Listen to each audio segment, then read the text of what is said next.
রমজান মাসে কবরের আযাব বন্ধ থাকে, এটা কি সঠিক কথা? এটা বহুল প্রচলিত একটি ভুল কথা। আমাদের সমাজে ব্যাপকভাবে প্রচলিত আছে, রমজান মাসে কেউ যদি মারা যায় তাহলে তার আর কবরের আযাব হয় না। আল্লাহ তাআলা আমাদের সবাইকে কবরের আযাব থেকে হেফাজতে রাখুন। কবরের আযাব থেকে বাঁচার জন্য হাদিস সম্মত কিছু আমল আছে, যেমন সূরা মুলক রাতে তেলাওয়াত করলে কবরের ফিতনা থেকে আল্লাহ তাআলা রক্ষা করে। পুরো রাতের ভিতরে কেউ সূরা মুলক পড়ে, নিয়মিত অভ্যাস আছে, মাঝে মধ্যে ছুটতেই পারে, এই আমলটা যদি কেউ করে নিয়মিত, ইনশাআল্লাহ আল্লাহ তাআলা তাকে কবরের ফিতনা থেকে রক্ষা করবেন, হাদিসে সাব্যস্ত আছে। নাম্বার 2, নবী করিম সাল্লাল্লাহু আলাইহি ওয়াসাল্লাম শেষ বৈঠকে আত্তাহিয়াত এবং দুরুদের পর দোয়া মাসুরা যখন পড়ি আমরা, তখন তিনি 4টা বিষয় থেকে পানা চাইতেন। এটা দোয়া মাসুরার জায়গাতে আল্লাহুম্মা ইন্নী যালামতু নাফসি পড়েন, পাশাপাশি এটা অথবা কখনো এটার বদলে এটা আপনি পড়তে পারেন। দোয়াটা হলো আল্লাহুম্মা ইন্নী আউযু বিকা মিন আযাবি জাহান্নাম ওয়া মিন আযাবিল কবর ওয়া আউযু বিকা মিন ফিতনাতিল মাহইয়া ওয়াল মামাত ওয়া আউযু বিকা মিন শাররি ফিতনাতিল মাসিহিদ দাজ্জাল। এই যে এখানে জাহান্নাম থেকে এবং কবরের আযাব থেকে পানা চাওয়া হয়েছে। অতএব শেষ বৈঠকে আল্লাহর কাছে দোয়া করেন। আর বিশেষ করে কবরের আযাব যেসব বিষয়ে হয়, যেমন চগলখুরি করে বেড়ানো, পেশাব থেকে ভালো করে পবিত্র না হওয়া, এগুলো কবরের আযাবের সুনির্দিষ্ট কারণ হাদিসে এগুলোকে চিহ্নিত করা হয়েছে। অতএব এগুলোর পরে সতর্ক থাকা, এগুলো থেকে বেঁচে থাকার চেষ্টা করা, ইনশাআল্লাহ এই প্রক্রিয়ার মধ্য দিয়ে আমরা কবরের আযাব থেকে আল্লাহর কাছে পানা চাইতে পারি। বাকি রমজান মাসে মারা গেলেই কবরের আযাব অটোমেটিক বন্ধ এমন না। কেউ যদি খারাপ মানুষ, ফাসিক মানুষ, ওই অবস্থায় তার মৃত্যু হয় রমজানে, তাহলে তার আযাব হতে পারে। কেউ যদি নেককার হয়ে অন্য কোনো মাসেও মারা যায়, তবে কবরের আযাব নাও হতে পারে। কবরের আযাব হওয়া না হওয়ার সাথে রমজানের সম্পর্ক নেই, সম্পর্ক হলো কিসের? আমলের। কবরের আযাব না হওয়ার বন্দোবস্ত দুনিয়া থেকে আপনি করে গেলেন কিনা, এটার সাথে সম্পর্ক। সালাম দিলে 90 নেকি এবং উত্তর দিলে 10 নেকি, কথাটা সহি কিনা? এটাও বহুল প্রচলিত একটি গায়রে সহি কথা। সালাম দিলে 90 নেকি, সালামের উত্তর দিলে 10 নেকি, এরকম এইভাবে কোনো হাদিসে বিশুদ্ধভাবে সাব্যস্ত হয়নি। যেটা আছে সেটা হলো, কেউ যদি আসসালামু আলাইকুম বলে তাহলে সে 10 নেকি পাবে, ওয়া রাহমাতুল্লাহ যদি বলে আরো 10 নেকি যোগ হবে, ওয়া বারাকাতুহু বললে আরো 10 নেকি যোগ হবে, তাহলে মোট কত হলো? 30। এটা হাদিস দ্বারা সাব্যস্ত। দিলে 90 আর নিলে 10, এটা কোনো বিশুদ্ধ হাদিস দ্বারা সাব্যস্ত না। তবে হ্যাঁ, এটা ঠিক যে সালাম নেওয়ার চাইতে সালাম যিনি দিচ্ছেন তার সওয়াব বেশি হবে, কারণ তিনি ভালো কাজের সূচনা করেছেন। আবার আরেকটা ইম্পর্টেন্ট কথা হলো, সালাম দেওয়াটা সুন্নত, নেওয়াটা ওয়াজিব। দেওয়াটা সুন্নত, নেওয়াটা ওয়াজিব। এখানে ইসলামের একটা সামাজিক সৌন্দর্য দারুণ ভাবে ফুটে ওঠে। সেটা কি? একজন মানুষ আপনাকে সালাম দিয়েছেন, এখন আপনি যদি জবাব না দেন, তার মানে আপনি লোকটাকে ইগনোর করলেন, অপমান করলেন, তার সালামটাকে আপনি ডিনাই করলেন, তাহলে আপনি একটা লোকের কষ্টের কারণ হলেন। এটা আপনি করতে পারেন না। ইসলাম আপনাকে সামাজিক হতে বলেছে। তিনি যদি আসসালামু আলাইকুম বলেন, আপনি সৌজন্যতার খাতিরে ওয়ালাইকুম আসসালাম বলতেই হবে। হ্যাঁ, আপনি কাউকে সালাম দেন নাই, আপনি গুনাহগার না। কেউ দিয়েছে, আপনার এখন সৌজন্যতা রক্ষা করতে হবে। কেউ হাঁচি দেওয়ার পর আলহামদুলিল্লাহ বলেছে, আপনি শুনেছেন, তাহলে আপনার উপর ওয়াজিব ইয়ারহামুকাল্লাহ আপনাকে বলতে হবে।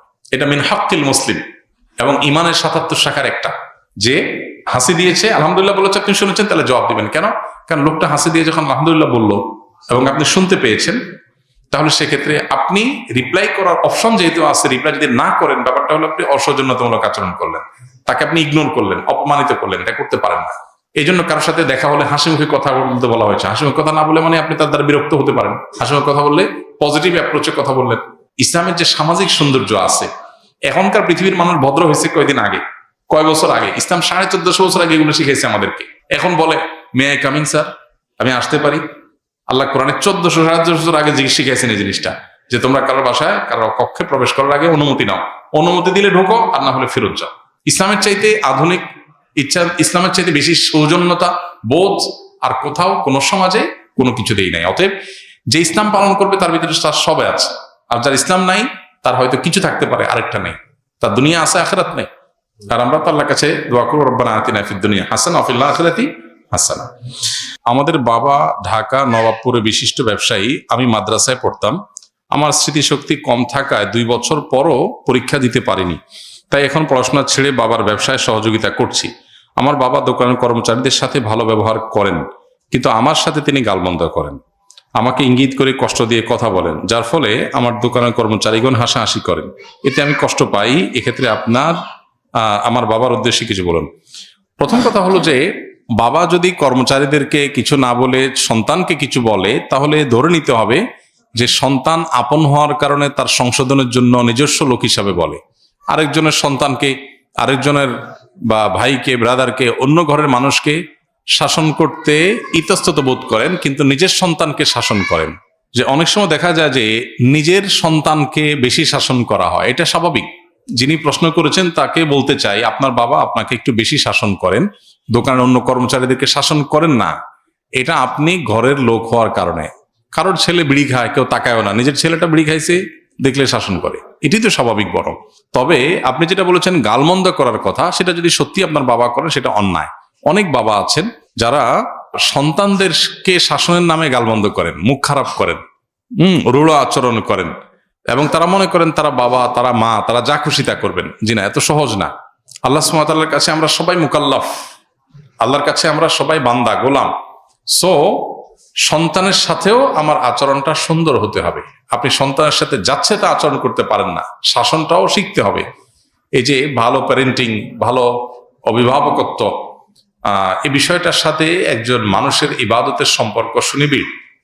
অভিভাবক হয়েছেন দেখে সন্তানকে যা খুশি বলে তা বলতে পারেন না। পাশাপাশি বাবাদের, মায়েদের এটাও খেয়াল করা দরকার যে নিজের সন্তানকে শাসন বেশি করবেন সেটা যেমন সত্য, আপনার আচরণ, ভালো আচরণ পাওয়ার হকদার অন্য লোকের চাইতে আপনার পরিবারের লোক আরো বেশি, সেটাও সত্য।